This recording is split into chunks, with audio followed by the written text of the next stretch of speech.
Welcome to Ping 24 Updates, your daily dose of what's happening around the world. Subscribe my channel and press the bell icon for more updates. Just after midnight, the city of Isfahan was plunged into chaos. What began as a quiet, ordinary night quickly transformed into a scene of confusion and fear as the city's familiar skyline was suddenly illuminated by flashes of emergency lights and the distant glow of fires. The hum of the city was replaced by the sounds of panic and uncertainty. Within moments, social media platforms exploded with a flood of videos and frantic messages. Residents captured blinding flashes and thunderous booms that tore through the night sky, their voices trembling as they tried to make sense of the chaos unfolding around them. The world watched in real time as Isfahan's night was shattered by violence. Sirens wailed across the city, echoing off the buildings as emergency vehicles raced through the streets. The ground itself seemed to tremble, windows rattling and buildings shaking with each new explosion. It was immediately clear. This was no accident, but a deliberate and coordinated assault. Near the Isfahan Nuclear Technology Center, the devastation was overwhelming. Fireballs erupted into the sky. Thick plumes of smoke billowed upward, and the horizon glowed an ominous orange. The scale of destruction left no doubt. This was a targeted strike, designed to cripple a critical facility. Strangely, the city's air defenses remained silent. Anti-aircraft guns stood idle, and not a single missile was launched in response. The attack was executed with such speed and precision that Iran's defenses had no time to react, leaving the city exposed and vulnerable. This was unmistakably a military operation, planned, coordinated, and executed with chilling efficiency. There was no sign of random terror or chaos. Every move seemed calculated, every target chosen with purpose. News of the attack spread like wildfire. Within minutes, global news outlets were broadcasting urgent updates. Not only Isfahan, but also Natanz and Arak, two other key nuclear sites, had been struck. The world's attention snapped to Iran as headlines blared the news of a coordinated assault on its nuclear infrastructure. Someone, somewhere, was systematically dismantling Iran's nuclear capabilities under the cover of darkness. The strikes were not random.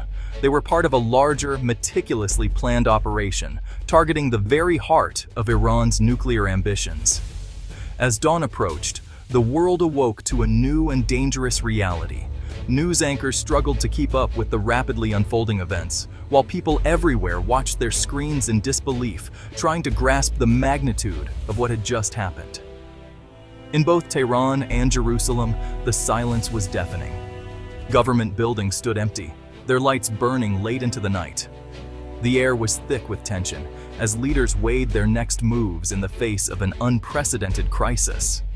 At first, Iran's state media tried to downplay the events, calling them accidents or technical failures. But as evidence mounted and the scale of the attacks became undeniable, officials were forced to admit that hostile action had taken place, shifting the narrative in real time. In Israel, the government maintained a careful silence. Yet behind the scenes, the nation was on high alert. Soldiers were mobilized, and security forces braced for possible retaliation, knowing that the region's fragile peace had been shattered. A line had been crossed. The delicate balance of power in the Middle East was broken, and alliances began to shift as governments scrambled to respond. The region, already volatile, now faced a new and unpredictable chapter. Around the globe, world leaders watched the crisis unfold, their faces etched with concern. Newsrooms buzzed with activity, and ordinary people anxiously followed every update, bracing themselves for the fallout that was sure to come. The silence from both capitals was more ominous than any official statement. In the empty corridors of power, decisions were being made that would shape the future of the region, and perhaps the world. The message was unmistakable. The rules had changed overnight. The old order was gone, replaced by a new and uncertain reality. As dawn broke over the Middle East, the world looked on in somber silence. The landscape, political, military, and emotional, had been forever altered. The Middle East would never be the same. As dawn broke, the world was on edge. Global leaders scrambled for answers. The UN called an emergency session. In Washington, President Thompson's team worked to assess the damage and the risk of escalation. Oil prices soared, markets plunged, and the Strait of Hormuz became a flashpoint. The economic shock was immediate and severe. Russia and China condemned the strikes, blaming Israel, and the US. Europe urged restraint, fearing years of diplomacy had been undone in a single night. News channels tracked every military movement, every diplomatic statement. Would Iran retaliate directly or through proxies?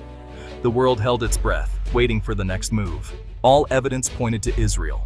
The precision, the targets, the method. This was the Israeli Defense Forces. Leaks from Western intelligence confirmed it. Israel had acted alone under Operation Rising Lion. Prime Minister Saar addressed the nation, calling it a defensive strike to prevent Iran from acquiring nuclear weapons.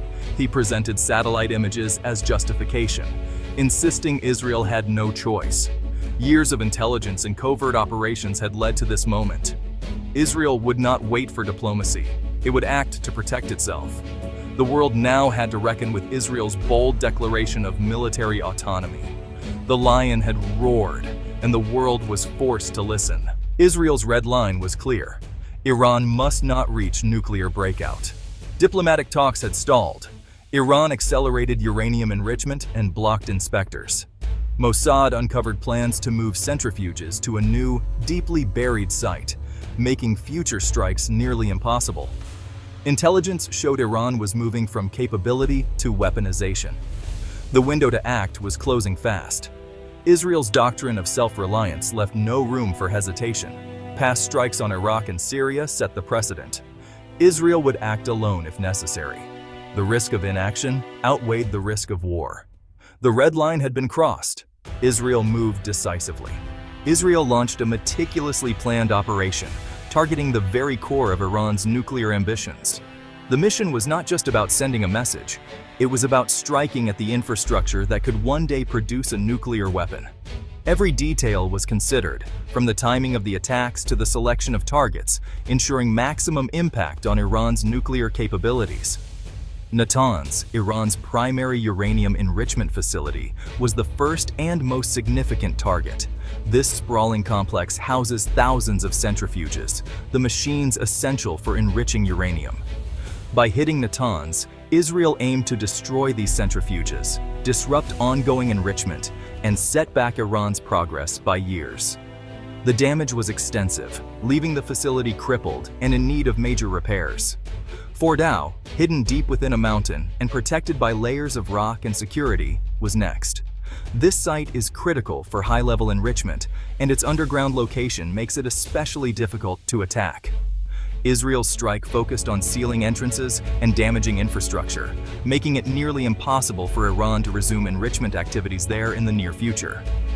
Isfahan, the facility responsible for converting raw uranium into gas for enrichment, was also targeted.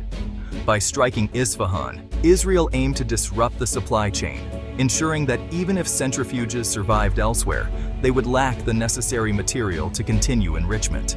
The Iraq heavy water reactor, designed for plutonium production, was not spared. This facility could provide Iran with an alternative path to a nuclear weapon, so it was essential to neutralize its capabilities as well. Each strike was calculated to inflict maximum damage and delay Iran's nuclear program by years, if not decades. The destruction was evident, with Iranian officials left to assess the extensive losses. The attacks were not random. They were part of a coordinated effort to cripple every stage of the nuclear fuel cycle. From raw material conversion to enrichment and plutonium production, every link in the chain was targeted. Israel's strategy was comprehensive and relentless. No critical component was left untouched, ensuring that Iran would face enormous challenges in rebuilding its nuclear infrastructure. The message to Iran and the world was unmistakable. Israel would not allow any path to a nuclear bomb to remain open. The strikes served as both a warning and a demonstration of Israel's resolve. In the aftermath, Iran's nuclear ambitions had suffered a devastating blow. The road to recovery would be long and uncertain, with the world watching closely to see what comes next. Operation Rising Lion was a masterclass in modern warfare. It began with a cyber attack, blinding Iran's air defenses. Stealth F-35 jets led the assault, followed by F-15s and F-16s with bunker-busting bombs. The strike force flew over hostile airspace, refueled mid-flight, and struck with precision. Multiple waves ensured targets were destroyed and damage assessed in real time. Drones provided intelligence and acted as decoys. The operation was tightly choreographed, minimizing risk to Israeli pilots. Iran's defenses never saw it coming. The attack was swift, silent, and devastatingly effective. Israel's technological edge was on full display. On paper, Iran's military is larger, but its hardware is outdated. Israel's air force is among the world's most advanced, with cutting-edge jets and missile defenses. Israeli pilots are highly trained. Their technology is unmatched. Iran's strength lies in its missile arsenal and regional proxies, Hezbollah, Hamas, and militias. These groups can strike Israel from multiple fronts, turning any conflict into a regional war. In the air, Israel is the Goliath. In asymmetric warfare, Iran is a formidable adversary. The confrontation is not simple. Each side has unique strengths. Israel's edge is technology. Iran's is strategic depth and resilience. The aftermath is dangerously unpredictable for both nations. Iran was furious. State TV showed ruins leaders vowed revenge. Protests erupted. The regime promised to rebuild stronger. Analysts estimated Iran's nuclear program was set back years, but the knowledge remained.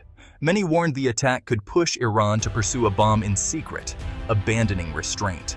The US called for calm, but stopped short of condemning Israel, angering China and Russia.